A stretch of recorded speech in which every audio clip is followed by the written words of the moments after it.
Good morning, everyone. Thanks for joining us. Good afternoon, rather. We'll get started here in a few moments.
Welcome, everyone who's joining and filing in. We'll get started here just a hair past the top of the hour, but we appreciate you taking the time to join us today. We're excited to hear from you.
Good afternoon, everyone. Thank you for joining us.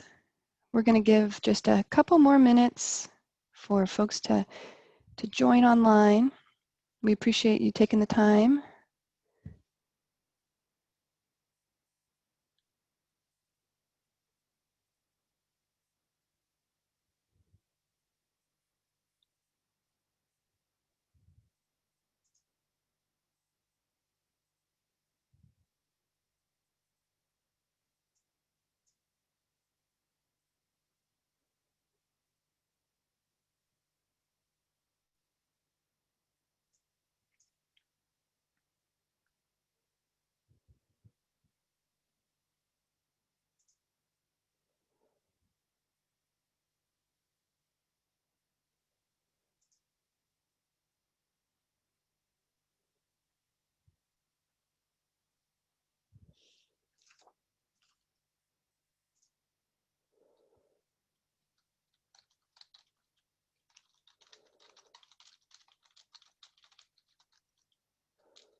Okay, welcome again.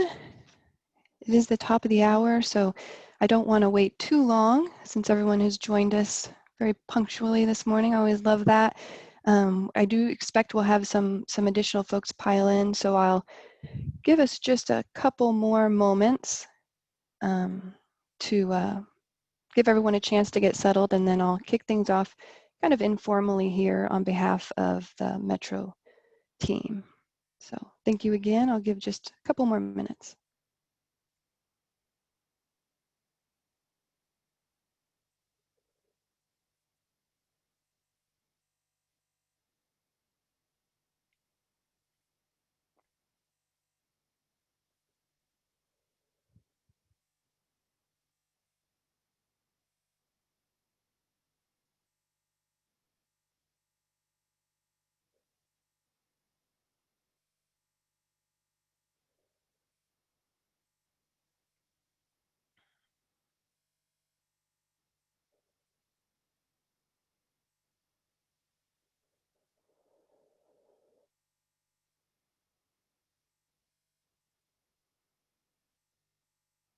Okay, I'm going to go ahead and kick things off. Thank you again. Welcome. On behalf of the Metro Regional Transit Authority, my name is Lisa K. Hummel. I'm part of the consultant team that's assisting with the strategic plan. And this is the first of 2 online public meetings. Both of them are being held via the Zoom webinar feature. This is being recorded, just as an FYI. So the recording will be made available for those who are unable to join us. But the only video recording will be of the presenters. So the attendees are not on recording, and your question and answer will be facilitated through a chat feature. So again, welcome. We'll be doing about a 30-minute presentation. Within that presentation timeframe, we'll be doing some interactive polling. That'll be done through the Zoom webinar polling feature, so it'll happen right on top of the presentation, and we'll talk through those details as those opportunities arise. And then, as I mentioned, we'll be doing a question and answer session. That will happen after the presentation. So if you want to go ahead at this time and pull up your Q&A dialog box, so that'll be on your bottom toolbar and has a Q and an A on it. It's a little bit different than your chat box. You can go ahead and open both of them. But the Q&A dialog box is where we would like to streamline all of the questions that our team will then respond to when we get into that second half of today's session. So you don't have to wait. If you have questions while we're presenting, please go ahead and feel free to drop them into that question and answer dialog box. And we'll get to them once we get to that stage of the presentation. If you have any technical issues or you need to communicate with us in any way, please do feel free to use the chat box. We'll be monitoring that as well throughout today's presentation. So with that, I am going to kick things off with our first set of polls. This is a little bit of a warm-up, kind of a getting to know you exercise. So I will launch that now, and you should be seeing that come up on your screen. We have 3 questions for you. You can go ahead and respond in that dialog box. Which category best describes you? There's a few options there. Select the one that you feel is best representative of your perspective. I'll give you just a moment here. We're starting to get responses. Great. Once we get through all 3 of the questions, I'll share the responses.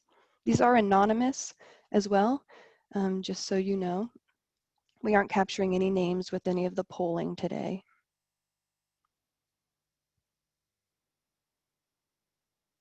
Great, yeah, and some of you have already seen that you can go ahead and move through all 3 of the questions. The second one is, did you participate in any public outreach earlier in 2020 related to the strategic plan? In this case, you can respond to all of those questions that you may have participated in, so more than once. And then number 3, did you get a chance to review the document that was sent out in the confirmation email for this webinar, kind of a pre-information handout? Okay, it looks like about 3/4 of our attendees have participated here. So I'm going to give it just one more moment, and then I'll share the results.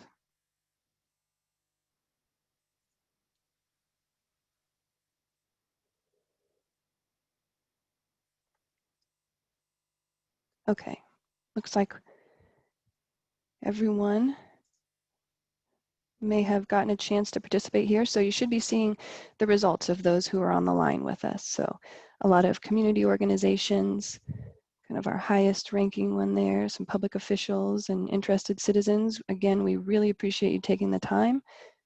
You're an important part of this project. We have a lot of first-time participants, so that's great. Thank you for joining us. And about half and half got a chance to review the document. So, all right, cool. So thank you. I'm going to go ahead and, oh, you didn't get to see, now you can see, sorry, had I engaged that? Okay, now you get to see the results. Sorry about that, guys. Okay. So I'm going to go ahead and stop the polling exercise. If you want to go ahead and close out that box, it's kind of over the presentation. So if you want to close that out or X out in the top right-hand corner, please go ahead and do so on your end. And then I'm going to pass it over to Dawn Disler, the Chief Executive Officer for Metro, who's going to give a formal welcome and brief revisit of past and present here. So Dawn, take it away. Well, good morning. Thank you, Lisa. Appreciate that. So welcome, everyone. We appreciate you taking time to look over our recommendations for our strategic plan. We all know that these are unprecedented times that we've been going through this year, and we will long remember 2020 as a very interesting year, to say the least. But I really feel that one of the other things that we will know 2024 is the year that Metro really didn't stop. We did slow down a little bit, but we tried to do our best to keep our service running during our pandemic. And as we went forward, we didn't stop looking at the strategic plan and seeing everything that our community is looking for, and really engaging them in the questions that we have for what type of transit system they would like to see in their community. So, you know, I started my career here a little over 30 years ago as a bus operator. And what I was most shocked about when I came back here 2 years ago is that things haven't changed a whole lot. A little bit, you know, a few tweaks here and there, and a few things that made everything still a good system, and what was really cool about some of the interaction that we got from especially our passengers, that they really weren't upset with the service so much. They just wanted more of it, and they were more interested in how can we get more, how can it go faster, how can it go later, how can it run on weekends, how can it run on the holidays. So we've really tried to take a deep dive into everything that you folks talk to us about, that the community talked to us about. And so as we kept looking at things, we figured it is best for us to really focus on the future and focus on what's happening, and where do we want the system to go, and what do you want your system to look like. And you know what? The future looks pretty exciting to me. There's a lot out there, and a lot of things that we can really do to make Metro more of a mobility option provider, and provide the type of service that people really want, but people really need. And so as we continue to go forward, hopefully these will be some of the ideas that you had, and some of the things that you can give us some feedback on. And with that, I'm going to stop talking, and I'm going to turn it over to the mastermind behind this strategic plan, our Director of Planning and Scheduling Development, Valerie Shea. Go ahead, Val. Well, thank you for that, Dawn, and thanks to everybody for listening in today. We really do appreciate you hearing these recommendations and giving us your feedback. And today we're going to briefly go over what we've learned so far in the strategic planning process, and then we're going to really dive into how we envision Metro's future. Like Dawn mentioned, the external world has changed a lot in the past 50 years.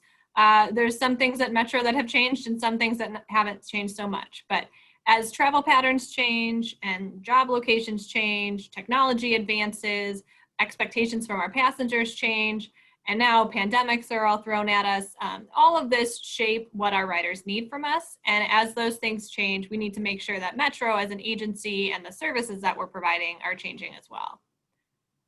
So as we started down the path of the strategic plan, we needed to establish our goals, and these goals set the basis for our new direction. So they set the framework for Metro continuing to provide and expand the value that we provide in our community through our services. So to establish a direct path towards these goals, we knew we needed to kind of start by answering three specific questions. And that first critical stop was that first question you see there, where are we now? So this is really, where is Metro today? How are we doing? What's good, what's bad? What are the strengths? What are the weaknesses? And then next, we'll set our sights on where are we going, which is what should Metro be in the next 10 years? And finally, how do we get there? Which is what are the actionable steps that we need to achieve all these goals? So on this where are we now, looking at the state of the Metro system, we did a deep dive into the facts and figures of providing our service. So some additional information on this is provided in that webinar preview document, but we looked at many things. We looked at our financials, we looked at our ridership, we did that onboard survey, we looked at travel patterns and how development has happened throughout the county. We looked at many things and use that to make some recommendations. But one thing that was really hard to ignore are the financial position. So like you see here, as everybody has, our operating costs are rising and our revenues are down a little bit and our passenger trips have decreased as well.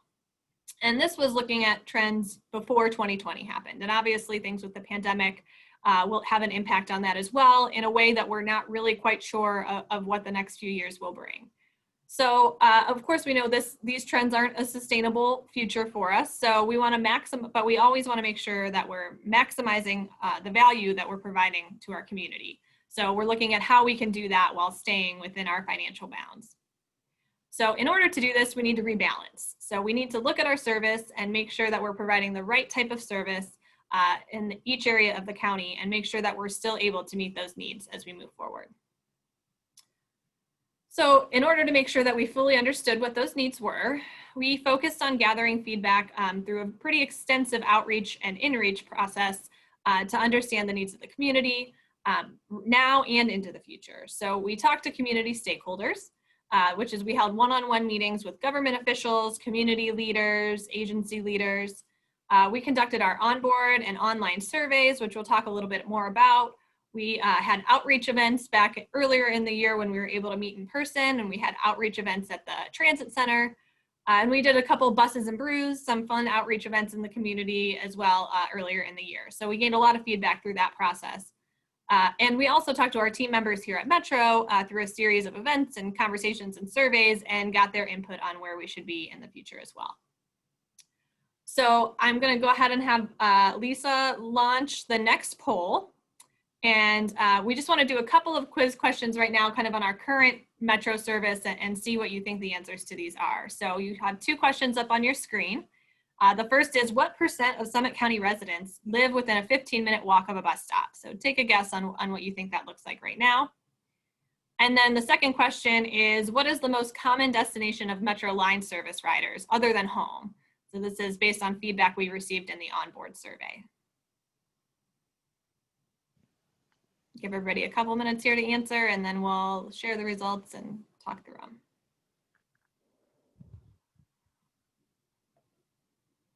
All right, Valerie, we're getting lots of good input here. We're at about about 2/3 of participants here have completed. I'm going to give a couple more seconds because it's still moving, and then I'll share. Sounds good.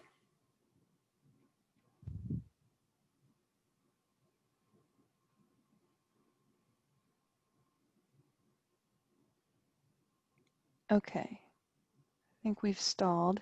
So I'm going to go ahead and end the polling. You won't be able to participate now, but you should be seeing the results of all of the input received. Perfect. Thank you, Lisa. So you guys were close here, but actually the right answer on question number 1 is 78%, which is a really great number. That means that much of Summit County residents have a bus stop close to them where they can access the rest of the bus network.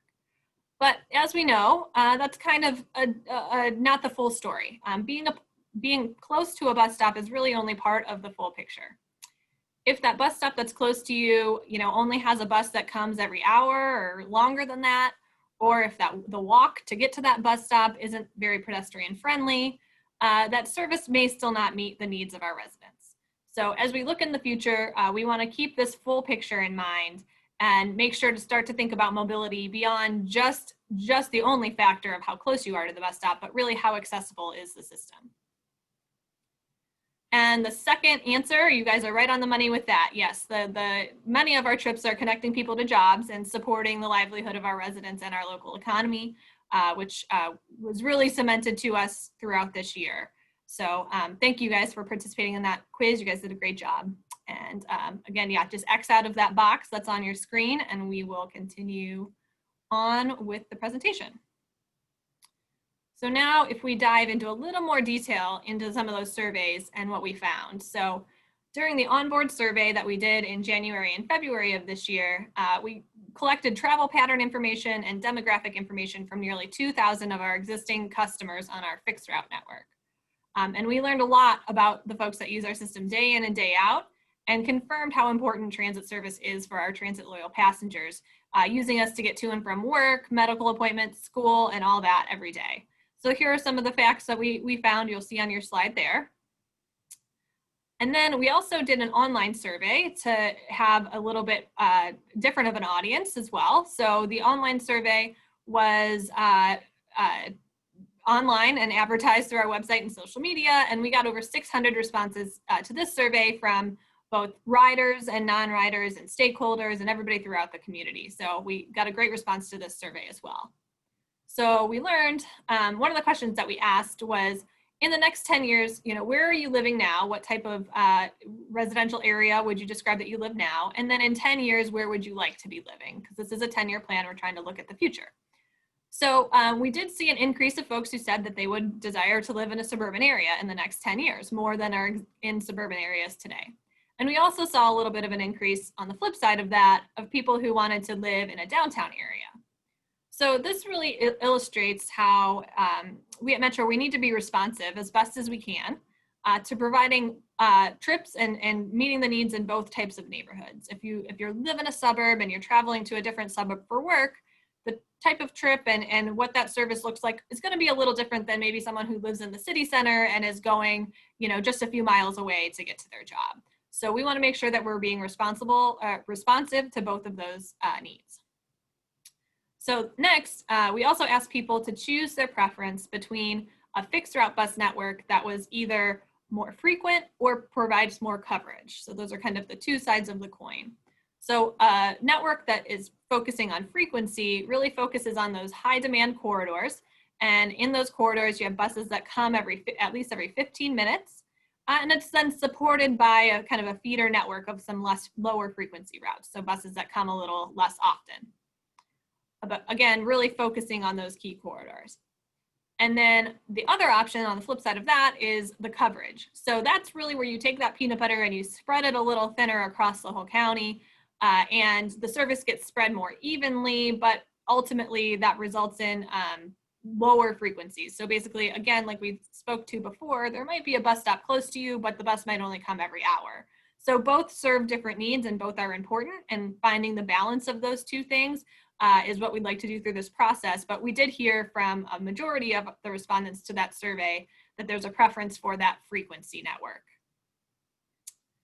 And then from our in-person meetings with community leaders and the public, we heard a lot of these same principles echoed.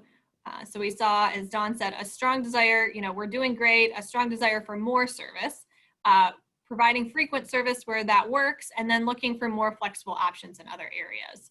So we want to make sure that, again, we are able to provide more service by making sure we're right-sizing our service where that, fast, frequent network maybe isn't the best option. So if we go back to our 3 questions that we asked, the next one is, where are we going? So we take all this information that we've received through our analysis, as well as the great information that we received from the public and our internal team here at Metro. And that helped us understand what the needs are for transportation over the next 10 years. So with that in hand, we're able to answer this question of, where are we going? Now, of course, we realize that public transit is a lot different today than it was 50 years ago. It's a lot different today than it was 20 years ago. And as you know, technology changes and the speed that things are changing seems to be getting faster and faster, we know that in 10 years, our world will look a lot different as well. So we definitely kept that in mind with this plan. We understand that our plan needs to be flexible and fluid and needs to be able to adapt as new technologies and different ideas come along. So you'll be hearing about that throughout the rest of the presentation, and that'll definitely be at the forefront of our minds moving forward. So with that, I'm going to kick it over to Don to talk specifically a little bit about 2020 and the changes that has brought to us. Thanks, Val. Exciting information here. You know, as we keep looking at what's going on, and like I talked about earlier when we first started out, 2020 has definitely been an unprecedented year. For the first time in my career, we were actually asking people not to ride the bus. And instead of looking for ways to attract people to the bus, we were looking at how we provide a service that was safe to the essential people, the essential workers. You know, it was interesting for, I think, all of us, first of all, to figure out, wow, we're essential workers and we need to come to work because we provide an essential service. But even more importantly, what I really saw was there were so many people on our buses that had all of a sudden become essential workers. You know, even 10 months ago, we would have never thought that a person that stocks toilet paper is an essential worker. I don't know why we wouldn't think that, but apparently we didn't, and now we do. And that was where I think you heard Val earlier we coined the phrase transit loyal passengers.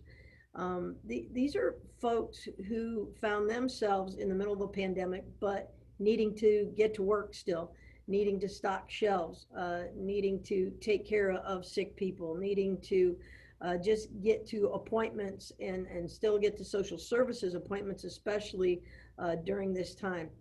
And probably much to Val's chagrin a little bit, I came in to work one day and I said, hey, Val, we've got to stop for a second and look at this in a whole new way.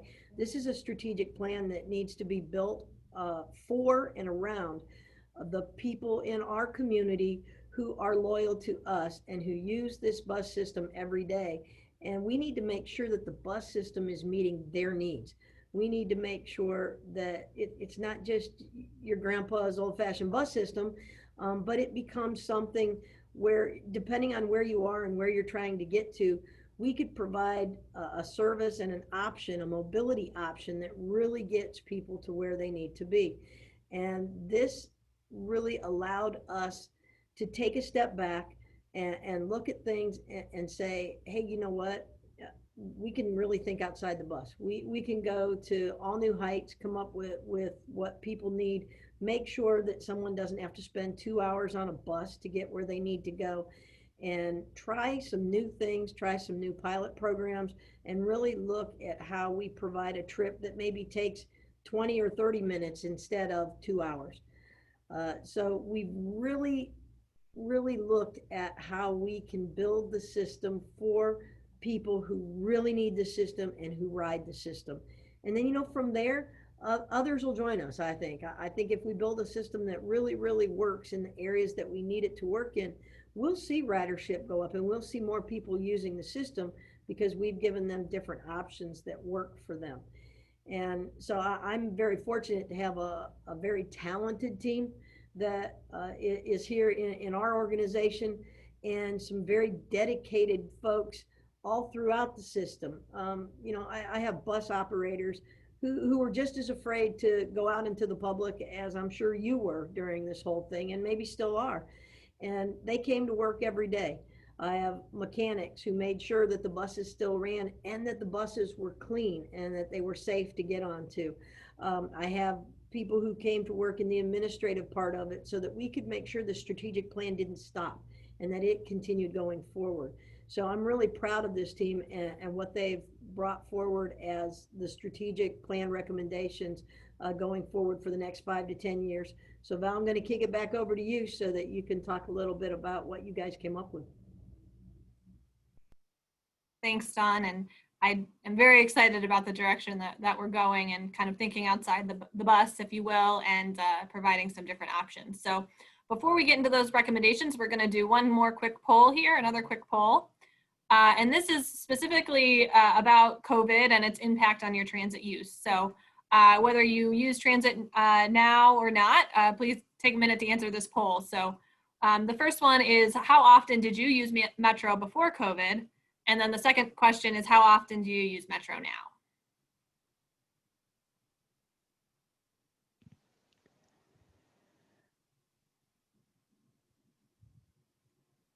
Okay, we were about a little over halfway. Responses are coming in quickly here, Val. That's great. Yeah, whenever you think they're in, we'll share the results and talk through them a little bit.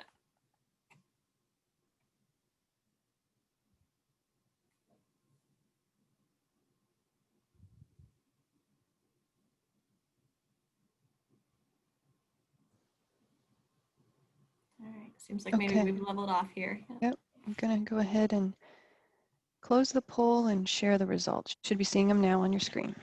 Perfect. All right, so it looks like we got a lot of you out there that we need to get on the bus a little more, which we'll hope that we can do with this plan. We hope this makes it you know, more convenient for more of our residents here in Summit County. But then, yeah, you see that it's for the folks that are using the bus, it looks like maybe it's stayed relatively the same before and after. A couple folks who maybe have dropped off that were using it that aren't using it now. But you know, we just want to reassure everybody that, you know, this plan aside, you know, Metro continues to be a clean, safe, and reliable way to travel. And, you know, as we look to the future, we want to make sure that that's clear with the pandemic in mind, as well as just looking at different ways to make the connections for our community. So thank you all for participating in that poll. So with all of that in mind, after examining where we are and kind of understanding how the forces around us are impacting what we do moving forward, we were able to determine that where we're going, it really needs to be reimagined, it needs to be improved, and it needs to be innovative. We need to think of new ways to make sure that we're meeting these needs. So what that means is we need a clear roadmap on how to get there. So that's our third question there. We have a destination in sight, and we know a few stops that we need to make along the way. So what we need is an action plan that takes us down that road, but one that's able to kind of redirect us as detours come up. So we know that end destination, and we know that we need to get somewhere that's more flexible and provides more options for folks. But we need an action plan that allows us to kind of evaluate the path that we're taking to get to that destination. And if there's a roadblock or something comes up and, you know, external forces arise, we're able to reevaluate that direction and maybe take a little detour, still moving towards that end destination, but being flexible enough to make those adjustments along the way as our world changes. So what does that roadmap look like? And here it is. So it starts with rebranding Metro as Summit County's regional mobility provider. And that's kind of the key statement throughout this. And it's really reframing how transit is perceived, thinking outside the box on how to provide the best connections for our community. So, and this will be a change in the mindset of what transit is and what we can do in the community and continue to improve for our Summit County residents. And as a mobility provider, Metro will focus on 3 operational strategies, which are shown kind of on the next tier there in those red circles. So those 3 strategies, which we'll talk in more detail about each of these, it's fixed route redesign. So looking at our fixed route network, which are our buses that come on a schedule and serve bus stops throughout the county. And then looking at how we can layer on top of that some new mobility strategies to meet additional needs. And then finally, looking at our existing demand response programs, which are SCAT and ADA programs, and how we can realign those to make sure that we're able to continue to meet the needs for our folks that really need that door-to-door transportation. So these 3 operational strategies then in red will be supported by the 6 strategies you see at the bottom, which we're calling our organizational strategies. So these are shown in purple. And these will ensure that we have a strong base of support for success of our initiatives over the next 10 years. So, you know, we'll talk a little bit more about these, but these really feed into each of those operational strategies and help, you know, make sure that those are going the direction that they need to go. So let's talk through each of these red operational strategies first. So first, the fixed route redesign. and this is looking at a comprehensive fixed route redesign focused on right sizing the service for the communities that we serve. So this means enhancing our fixed route service where it's working well. And we'll do that, you can flip to the next slide, Lisa. And we'll do that by increasing frequency on those key corridors where we see that high ridership. So providing more buses on those corridors, enhancing the infrastructure along those corridors, whether that could be bus lanes or looking at something called traffic signal priority to help the buses move more reliably through those corridors. And then really importantly, looking at the amenities at our bus stops, so make sure everybody has a clean, safe, and comfortable wait when they're waiting for the bus. And then in the areas where fixed route maybe isn't meeting the needs and isn't working so well right now, we want to rethink how best to provide that service. So that leads us into our second operational strategy, which we're calling new mobility. So this strategy involves piloting new mobility options to serve areas or perhaps times of day where traditional fixed route service isn't currently meeting the needs of our community. Maybe it's the bus, you're taking those 2-hour bus trips that Dawn mentioned, or you have kind of a long walk to get to the bus stop and maybe it's not the exact meeting your needs in the best way that we can. So we'll be looking for opportunities here to create partnerships to help meet those needs, and we'll be testing different options and seeing what works. These options will be innovative and they'll be one of those evolving and flexible pieces of this plan. We know that this isn't a one-size-fits-all approach and that the needs for one area of the county or one type of trip will be different from the needs of another, and we will keep that in mind as we move forward. So the third operational strategy is our demand response realignment. So we offer a number of programs currently that provide service to a very large number of our Summit County residents, and we're proposing to consider how these services can be simplified actually, and then enhancing the way that we provide this service and providing some more options. So I'll quickly walk through how this will all evolve over the next 10 years. But I think it's first important to highlight that this is not going to happen overnight. So at the top of this slide here, you'll see all of our existing services that we have. We have our fixed route network, and then we have all of the kind of buckets of demand response programs across the top. And then across the bottom are these 3 operational strategies that we just walked through. And in the middle, there is this significant transition period. So this is a 10-year plan. This is not all going to happen overnight by any stretch of the imagination. There's some things, pieces of this plan, working towards that end goal that will get implemented much sooner than 10 years. And there'll be elements that'll happen a little more slowly to make sure that we do it thoughtfully and in the right way. And additionally, as we move towards these 3 new strategies that you see at the bottom, there'll be more analysis and more outreach done as needed each step along the way. An example of that is, as we're looking to redesign our fixed route network, there'll be additional public outreach, Title VI analysis, and many more steps as we, redraw the network precisely. This bus will be on this road and go to here. Those specific decisions have not been made yet. We have the framework to make them, but as we're making those specific decisions, there'll be outreach. And once those decisions are made, there'll be a large education process to make sure all of our customers understand how their trip might change or might not change in the future. So again, not a rip the Band-Aid off overnight approach, but definitely a transition as we move forward.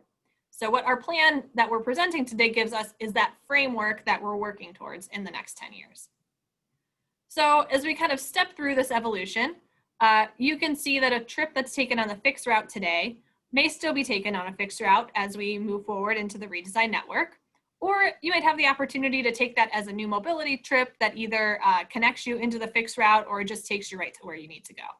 So you could have an additional option there. Some of our other demand response services like FlexRide, Call-A-Bus, and MetroConnect that we have right now that we're piloting, those will all fall into these new mobility categories. So these partnerships and these programs and pilot programs that we're looking at for new mobility to fill some of those gaps where fixed route might not be the best answer.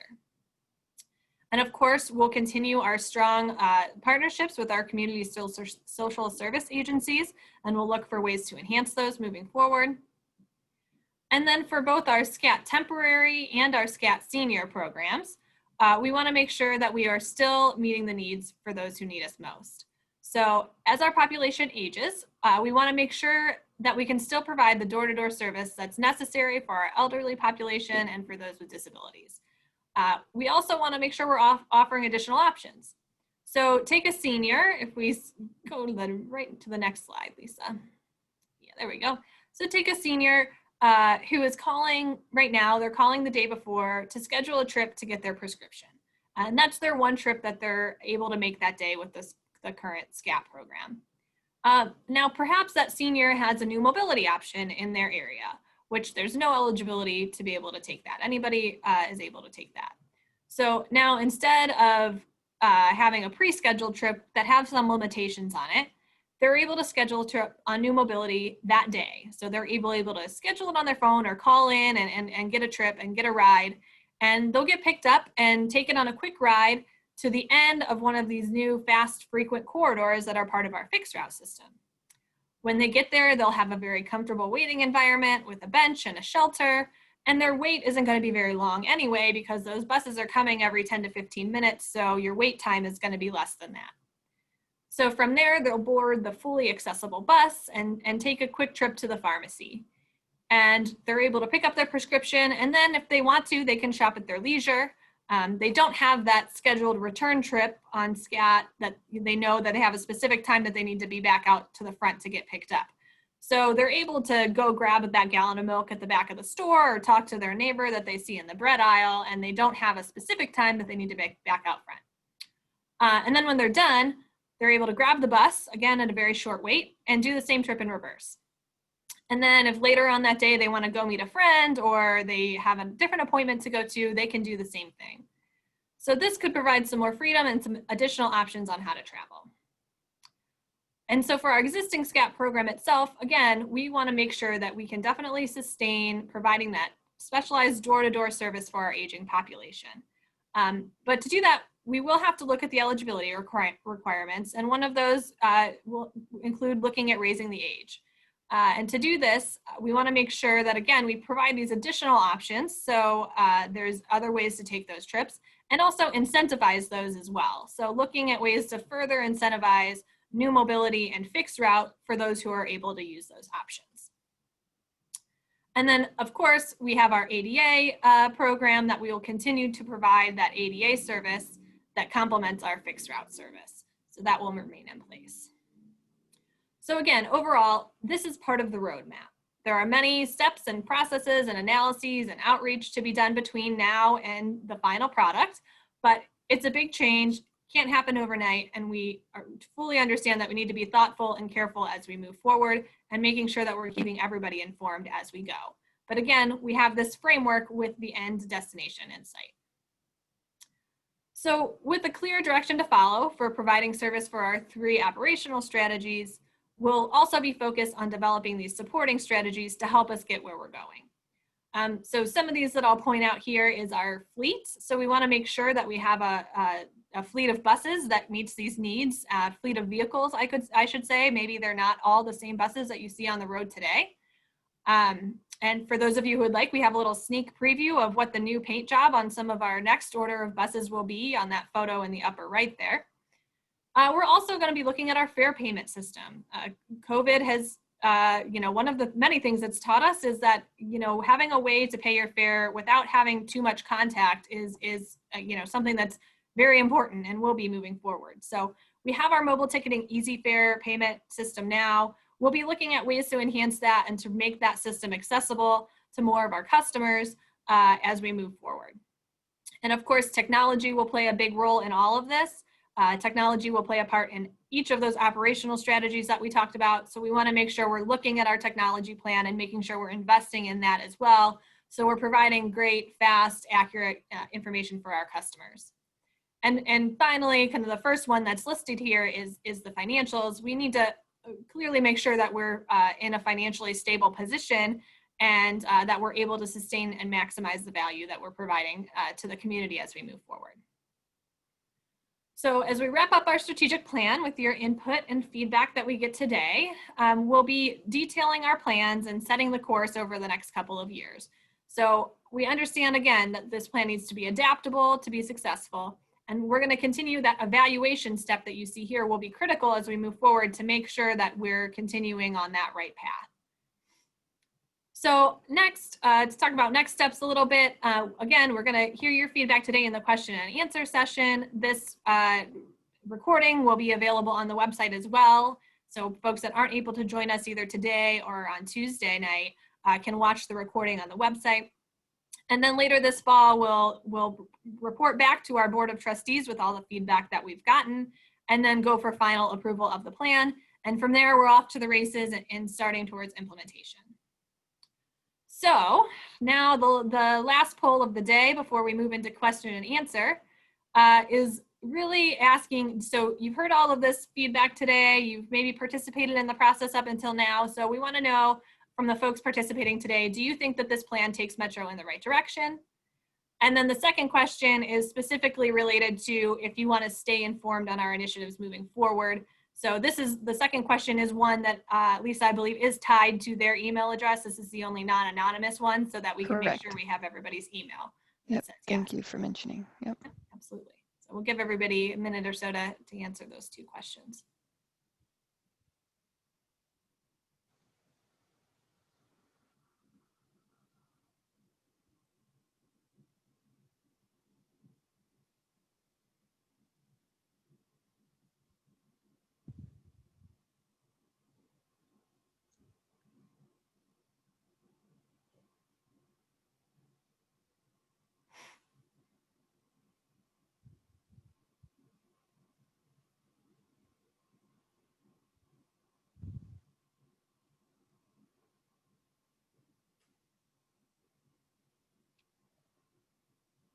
Okay, I'm going to go ahead and close the poll. Hope you've gotten a chance to provide your thoughts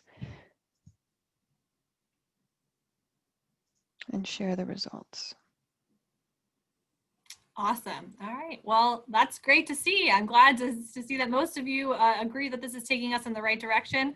A couple unsure, which is fine too. That's why we're doing this process. So we'd love to hear from all of you in the question and answer session in that toolbar at the bottom with any things that we can do to clarify or any additional questions that you have. And we'll make sure for those of you that said you want to be added to our email list that we get you on that list as well. All right, so with that, I don't think we have any question and answer that are already submitted. So we, oh, I just saw one come in. That's great. So take a minute or so here and use that Q&A function at the bottom of your screen to type in your questions. And we will go ahead and answer those in just a minute here.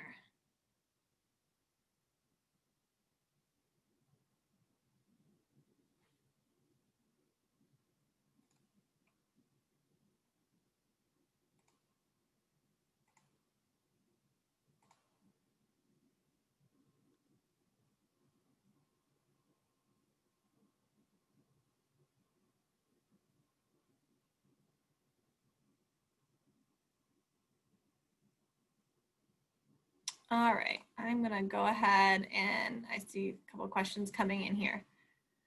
So the first question is, I work at a senior independent building and they really miss the grocery bus. Any idea if and when that might be coming back? Yeah, so this is a great question. We have looked at, we have suspended our grocery bus service for the time being. And a lot of our buildings we're hoping people are either using the SCAT service to make those trips as well or able to go to a fixed route network. But this is a type of trip that we are evaluating as we move forward with the strategic plan.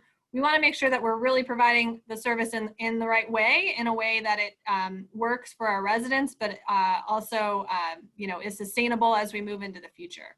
So I would say stay tuned as we reevaluate those trips. But yes, at this time it is currently suspended due to COVID, not eliminated.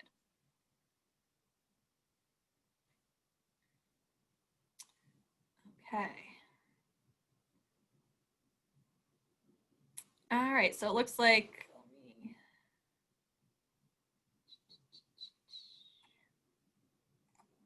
all right. the next question is, do we have any transportation resources to help people get to area airports?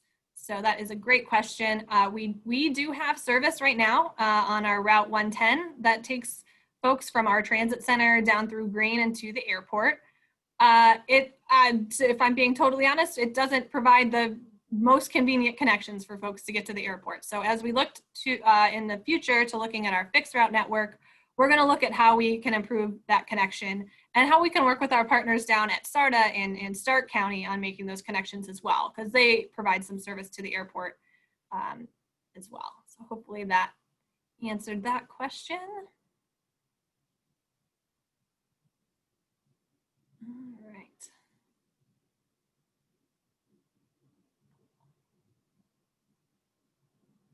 I am gonna go to this next one. Okay, so we have a question here on, so you mentioned social justice and how do you see that impacting ridership?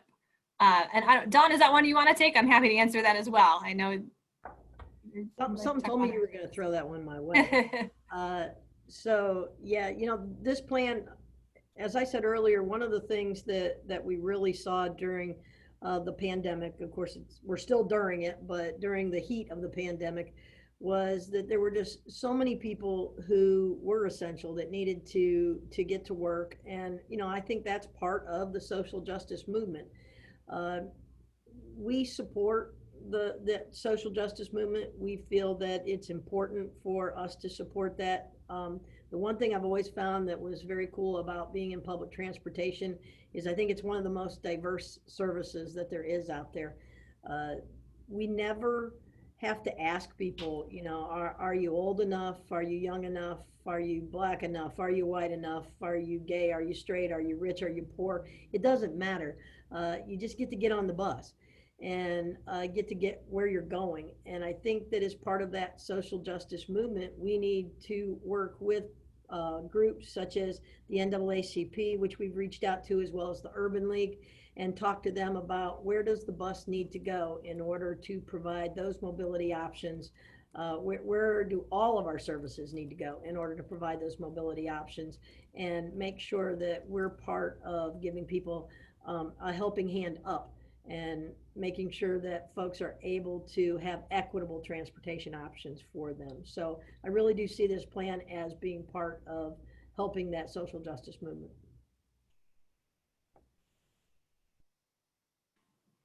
Great, thank you, Dawn. Wholeheartedly agree. All right.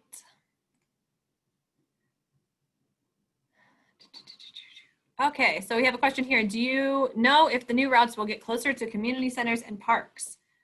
Great question, and that will definitely be, those will definitely be destinations that we're looking at when we're redesigning the fixed route network to make sure that we're providing those connections, whether it be with a fixed route or through one of the new mobility options. But we know community center and parks are a really big part of our community that make it so vibrant. So we want to make sure that we are providing connections where we're able to those community resources.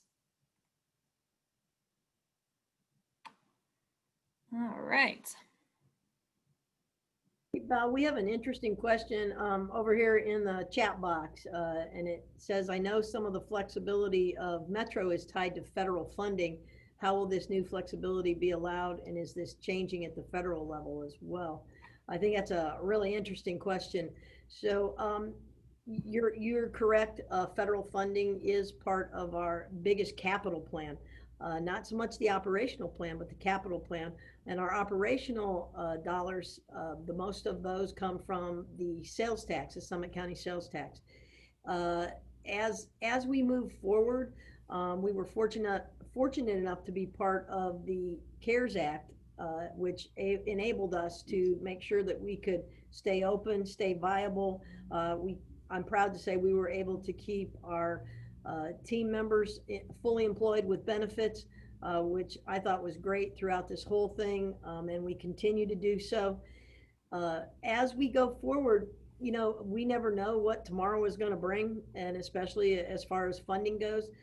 We have definitely a vote that coming up here in just a few weeks, and depending on what comes out of that vote, you never know what's going to happen. I mean, that's the best I can say for that. I do think that the Department of Transportation and the Federal Transit Administration has worked hard with us to ensure that funding gets to us quickly, that they are supporting new and innovative ideas. They are ready and willing to disperse funds for projects that are shovel ready and ready to go and move forward. So I do know that we belong to a couple of different groups, such as the American Public Transportation Association, the Bus Coalition, and these are all groups that fight on the federal level to ensure that federal funding is being put aside and made available for public transportation. So I have good hopes that will continue to go forward, and I do hope that the people that we vote into office are transit supporters and will continue to support us. Awesome. Thanks for grabbing that one, Dawn. All right, another question in the Q&A function here. Could you speak a bit more towards your vision for older adult services in the planning process, and how do you see your planning process working with Age-Friendly, Akron, Mayor's Commission for Aging and Planning? Thank you for that question. That is a great one. These are all great questions. So we are definitely going to continue to be actively involved with both the county's Age-Friendly City Initiative, as well as the Mayor of Akron's Commission on Planning. We're involved in that currently and will continue to be involved. Specifically for today's webinar, talking about kind of this overhead view of our vision for the future, we sent out flyers in the mail to over 5,000 of our seniors who are registered with us in the SCAP program, and gave them the opportunity to request a paper copy of this presentation. So we've sent out close to 120 paper copies now to our seniors. So we will, and a feedback form was included with that as well. So we'll definitely be incorporating that feedback as we move forward and reporting out on that. And then yes, as we're making these decisions, looking at the new mobility options and our demand response programs, we'll definitely be continuing to coordinate with our stakeholders through those two commissions. So thanks for making sure that we had that on there. All right. Okay. Okay, you identify increasing operational costs with Metro. I see out in Montrose the buses have single-digit riders. Would it be more cost-effective to provide vouchers to use Lyft? Bus orientation tours with interpreters for LEP newcomers, bilingual bus schedules and use. All good questions there.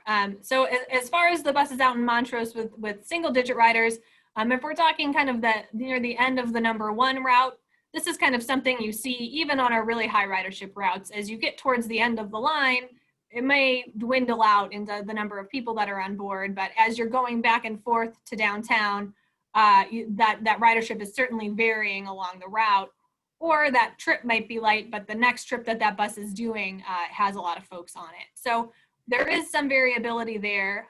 If we're looking at specifically in the areas where the 50 circulator bus used to go, yeah, so there we have made an adjustment to the #1 to cover some of that area, but that's an area where we are definitely looking at these new mobility options. So if it's a bus that's not picking up a whole route that's not picking up many people throughout the day, what that tells us is that we're not really meeting the needs in that area.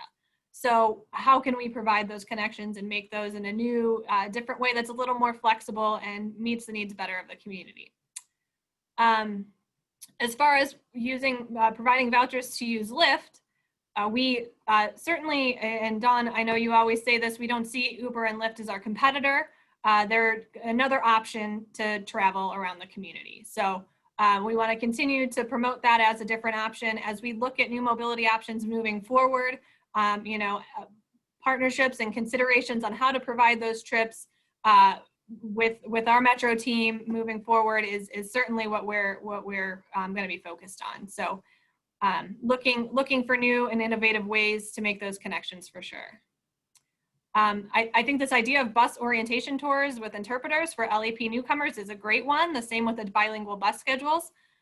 We have an LEP plan here at Metro, and we do an extensive travel training program, but I think these are great value added ideas that we could incorporate into those. All right. okay, so going back and forth here. All right, there we go. Are any plans of routes from previous moving Metro forward still being looked at? Yes, I will say that. So we had done a planning process prior to this called Driving Metro Forward, where we looked at different options for our routes. I will say that when we were going through that process, we weren't thinking outside the bus as much, I'll put it that way. So there was definitely some great ideas that came out of that. I know there was a couple routes and connections that were proposed that got a lot of feedback from our customers in a positive way. So we're certainly not throwing all of those ideas out. And as we look to redesign our fixed route network, those will definitely be back on the table as we consider what makes sense to continue with those fixed route, and then where we might pepper in those new mobility options as well. All right. Next question. Thank you for an excellent presentation. You're welcome. I'm glad you thought it was excellent, Dominic. I am curious if the Vibrant Neo 2040 report figures into the Metro strategic plan on connecting with the region's resources. We're certainly considering regional connections with the plan, and how, you know, Summit County and Metro services ties into what's going on in our surrounding counties. One thing we're doing already to coordinate with our neighbors and different transit agencies is that mobile ticketing app that I mentioned, EasyFare. It's one app that you can download, and you can buy tickets for, I think we're up to 14 different agencies on the same app. So we'll be continuing to look for opportunities to partner with our neighboring agencies and look at how we can coordinate those services moving forward, so that, you know, we fully understand that for the traveling public, someone who's, you know, trying to get to the doctor or to their job that's just across the county line, that county line is pretty invisible to them, and that it isn't, you know, it doesn't make a difference to them, and there's not a wall that's there. You know, they just want to go 5 miles away to get to their job, and right now it might not be so easy to make that connection on transit. So how we can work to improve that will be considered as we move forward.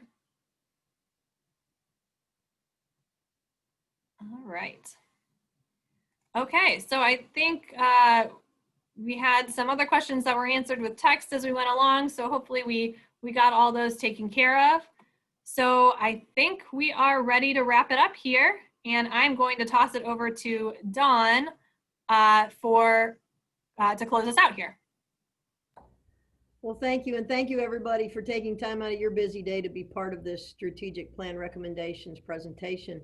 I hope, one, that you enjoyed the presentation. From what we've seen, it looks like people did, but I also hope that you will really give us your feedback. Please get a hold of us through any of these formats that you see on the slide. We are always happy to hear what you would like to see, what you think of what we are doing.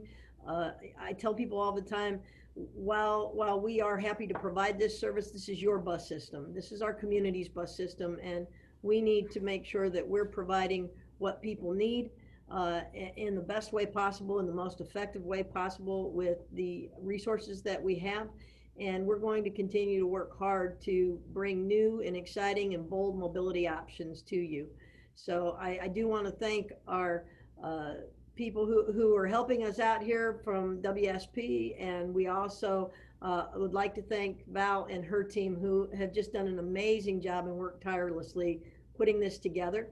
And we look forward to bringing you the final plan, as well as putting some of these things in place and starting to try some new and exciting things. So thank you very much for being here, and I hope everyone has a wonderful day. Please stay safe.